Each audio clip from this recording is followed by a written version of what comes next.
Bihar elections ಚುನಾವಣೆ ವಿಚಾರದಲ್ಲಿ ನನಗೆ ಎಲ್ಲೋ ಒಂದು ಕಡೆ ನಿತೀಶ್ ಕುಮಾರ್ ಅವರು ಚುನಾವಣೆಯ ಪ್ರವೀಣ್ರವರು ಯಾವತ್ತೂ ದುಡ್ಡು ಕೊಡದೇ ಇದ್ದರು. ಚುನಾವಣೆ ಮುನ್ನ 10,000 ರೂಪಾಯಿ ಮಹಿಳೆಯರಿಗೆ ಕೊಟ್ಟು ಅಮಿತ್ ಶಾನ ಒಡ್ಡಿದ್ದಾರೆ ಅನ್ನೋದನ್ನು ಆರೋಪ ಮಾಡಲಿಕ್ಕೆ ಹೊರಟಿದ್ದೆ ನಾನು.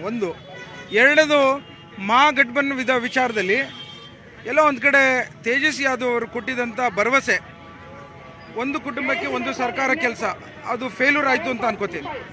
ಸೊ ಹಾಗಾಗಿ ಇದು ಎಲ್ಲ ರಂಗಗಳಲ್ಲೂ ನಮಗೆ ಪಾಠಗಳನ್ನು ಹೇಳ್ಕೊಡುತ್ತೆ.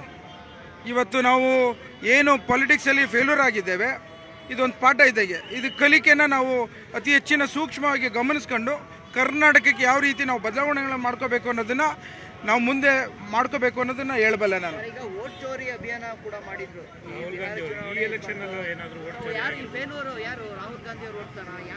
ಅಲ್ಲ, ವೋಟ್ ಚೋರಿ ವಿಚಾರದಲ್ಲಿ ಪ್ರೂವ್ ಆಗಿದೆ, ನಿಮಗೆ ಎಲ್ಲಿ ಆಗಿದೆ ಅಂತ ಕರ್ನಾಟಕದಲ್ಲಿ. ಸೊ ಹಾಗಾಗಿ ಅದ್ರ ಬಗ್ಗೆನೂ ಚುನಾವಣೆ ಎಲೆಕ್ಷನ್ ಆಫೀಸರ್ಸ್ಗಳು ಇದನ್ನ ಯಾವ ರೀತಿ ಅದನ್ನ ಇನ್ವೆಸ್ಟಿಗೇಷನ್ ಮಾಡೋದು ಬಿಟ್ಟು ಪ್ರತಿ ಬಾರಿ ನಮ್ಮನ್ನೇ ಪ್ರೊವೈಡ್ ಮಾಡಿ ಪ್ರೂಫ್ನ ಪ್ರತಿ ಬಾರಿ ಎಂಕ್ವೈರಿ ಮಾಡೋದೇ ಬಿಟ್ಟು ಎಲ್ಲ ಮಾಹಿತಿ ನಾವೇ ಕೊಡಿ ಅಂತ ಕೇಳ್ತಾರೆ. ತಪ್ಪು ಅದು.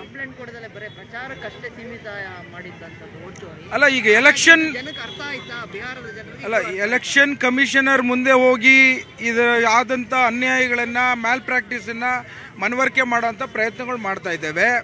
ಅವರೆಲ್ಲೋ ಒಂದು ಕಡೆ BJP ಕೇಂದ್ರ ಸರ್ಕಾರ ಜೊತೆ ಶಾಮೀಲಾಗಿದ್ಕೊಂಡು ಈ ಒಂದು ವ್ಯವಸ್ಥೆನ ಎಲ್ಲೋ ಒಂದು ಕಡೆ ಪೂರ್ಣದ ಮಾಹಿತಿ ಇಲ್ಲದೆ ಅವ್ರು ತೆಗೆದುಕೊಳ್ಳೋಕ್ಕೆ ತಯಾರಿಲ್ದಲೆ ಪ್ರತಿ ಬಾರಿ ನಮಗೆ ಅಡಚಣೆ ಹಾಕೋಂಥ ಪ್ರಯತ್ನವನ್ನು ಮಾಡಿಕೊಂಡು ಈ ಒಂದು ವೋಟ್ ಚೋರಿ ಆರೋಪವನ್ನು ಅವರು ನಿವಾರಣೆ ಮಾಡಲಿಕ್ಕೆ ಪ್ರಯತ್ನ ಮಾಡ್ತಾ ಇಲ್ಲ ಅಂತ ಹೇಳಲಿಕ್ಕೆ ಇಚ್ಛೆ ಪಡ್ತೇನೆ ನಾನು.